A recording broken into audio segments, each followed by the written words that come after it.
Ниту апели, ниту санкции ги одвраќаат земјоделците од палењето на страништата во ризовите полиња.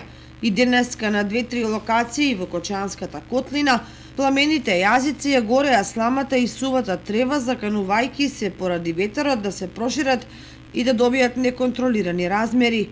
Ширењето на огнената стихија го ограничува фактот дека речиси половина од полето е изгорено, па новите палења се на ограничена површина. И годинава, како и порано, стручњаците и одговорните за оваа проблематика бараат превентивни решенија како да се реши проблемот со палењето стрништа, за да се спречат екокатастрофи и уништување на животинскиот и растителниот свет, бидејќи очигледно апелите и казните не даваат резултати.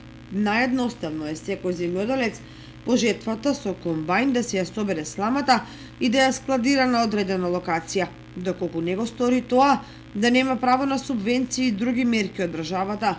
Значајна улога може да одигра и иницијативата за искористување на сламата како секундарна суровина во производството на пелети, при што би имала откупна цена која би ги мотивирала земјоделците да ја собираат.